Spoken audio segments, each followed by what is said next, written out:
is Friday, January 28th of 2022, and I swore up and down that I wasn't going to talk about the weather. Then I thought of a good topic, somewhat related. So I guess I am going to talk about the weather today on Guy's Daily Drive. Bam!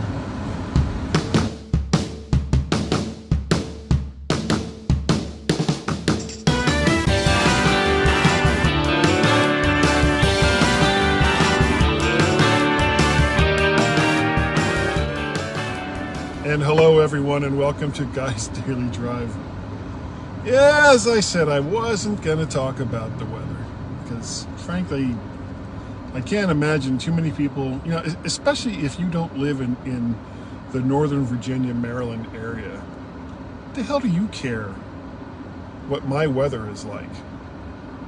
It's either going to be much better, which, if you live on the East Coast, is not a thing, because it's super cold in Florida, and it's going to be just insane heading into Pennsylvania, New York, and all parts north. And of course, Florida is going to be in the 30s, so that's really, really cold. But that's not really the subject for today, what the weather is. The subject for today is, what do people do when it gets this cold or this snowy and you either don't want to or can't leave wherever it is that you live? And there's the old joke that anytime there's going to be a lot of snow, the store's empty of milk, bread, and toilet paper. Those seem to be the big three that people go out and get in bad weather. Milk, bread, and toilet paper. Which really, on the face of it, makes absolutely no sense, because milk is a perishable item. Bread is a perishable item. And of course, toilet paper lives forever. And if you can't eat, then how much toilet paper you have is probably irrelevant. I would be thinking along the line, let's talk about what you should have in the house. And I'm sure everybody has their own list of the things that they should have in the house in the cases of minor, and this really is, minor emergencies. If it's just a snow event and you're going to be stuck in the house for a day or two, yeah, okay, it sucks. I think the worst I've ever had it, where it was related to snow, was 4 or 5 days, where it was just so piled up. But regardless, it's not like you're going to fashion a spear out of whatever stairwell posts that you have left that you haven't burned in your fireplace because you're freezing to death. And then go out and hunt the mighty walrus on the plains of Fairfax County, Virginia. Yeah, that's not going to happen. So, but what should you have? What should you have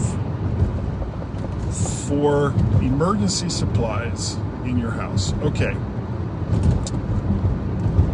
One thing you should have, and I know this is old school,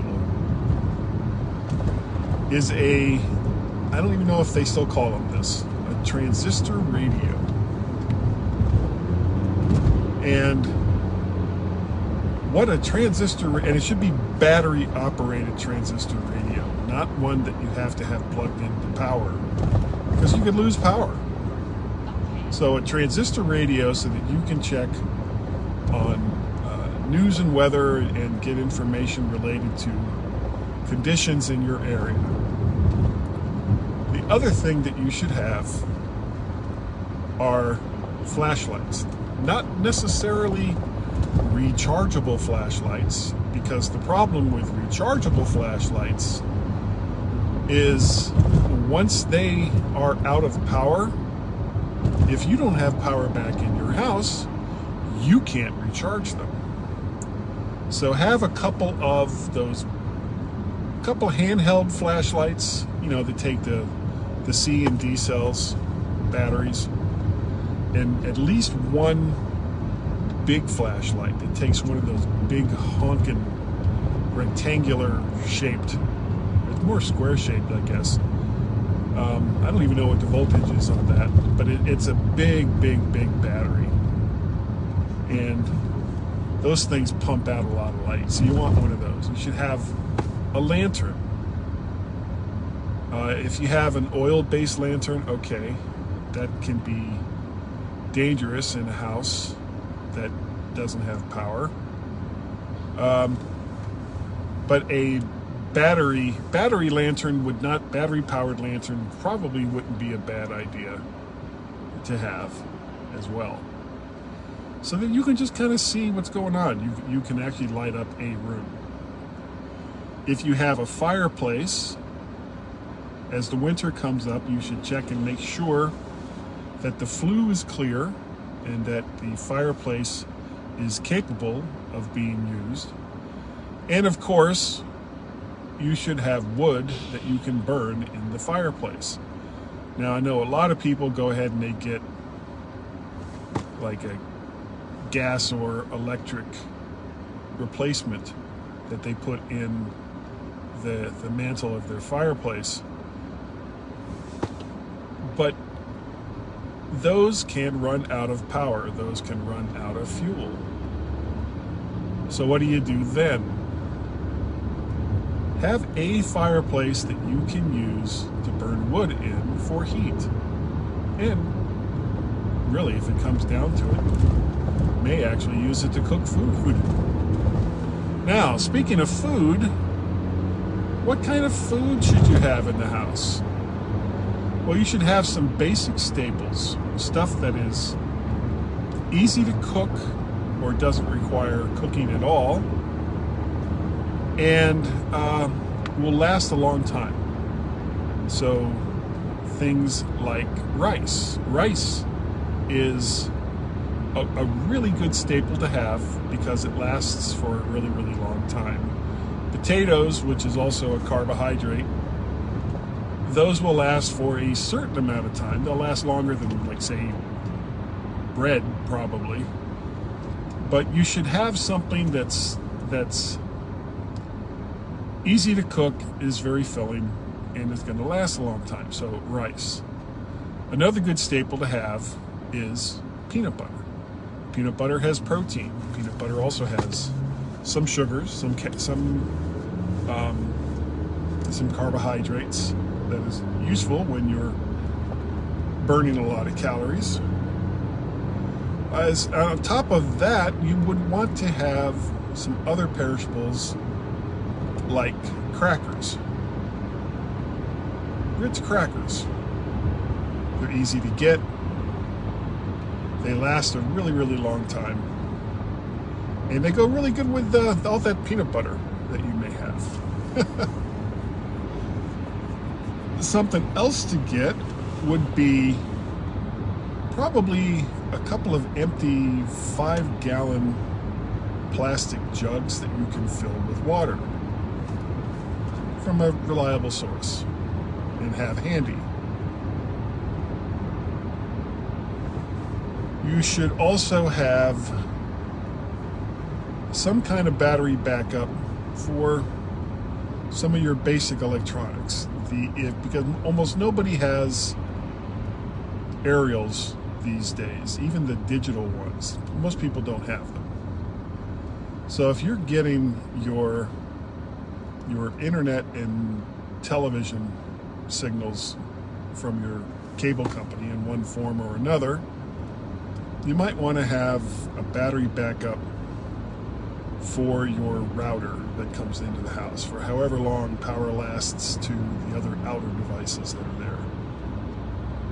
And then maybe some kind of emergency power source that you can briefly use. I mean, don't sit there and start to binge watch Deep Space Nine, or something stupid like that. But that you can power your TV for short periods of time, again, to catch up on what's going on. And what else? Something to power or recharge your cell phones, an iPad, things along those lines. So you need some backup battery power for your portable devices that, again, will work independent of the power grid. And it won't replace, and this doesn't mean use that instead of or in place of a transistor radio, because that transistor radio will probably keep working and receive signals long after your cable company and all the rest of that go dark for one reason or another. So have some backup power for your phones and your iPads, but don't forget that transistor radio. So you got food, peanut butter and crackers.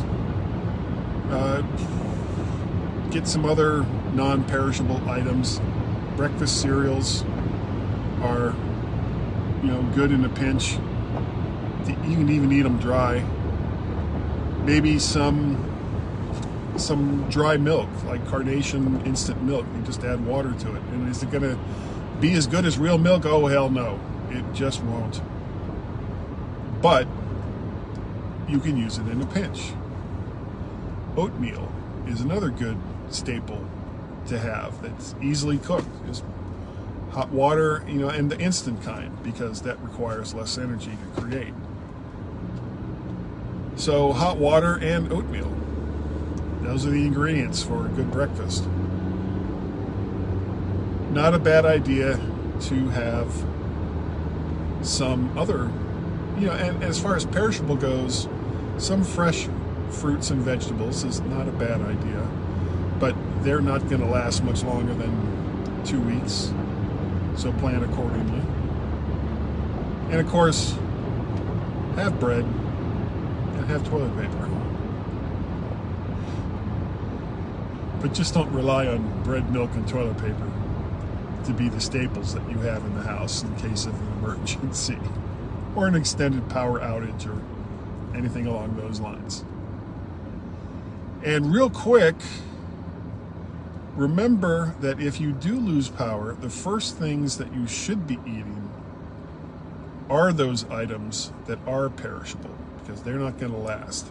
So don't sit there and say, well, I'm going to save that steak, and I'm going to save that, whatever, that orange juice or anything that's going to, without refrigeration, going to go bad within a couple of days. Eat all that stuff first. Any meats that you have that's either in the refrigerator or the freezer, you should immediately cook thoroughly, so that, because cooked dried meats will last much longer than uncooked meat. So cook all of your meats so that you can stretch those out for a little bit longer for some variety. And I'm sure there's lots of other things. So, you got power, you got a transistor radio for contact with, or at least find out what's going on in the outside world. Some battery backups for your portable devices. Some batteries themselves for flashlights. You want flashlights, you want, a lantern of some kind. You want a working fireplace, you want some firewood. And these are all things that, if you know there's some bad weather coming, well then just do those things. Make it so that you've got a week's supply of food and water for your entire family, not just for you.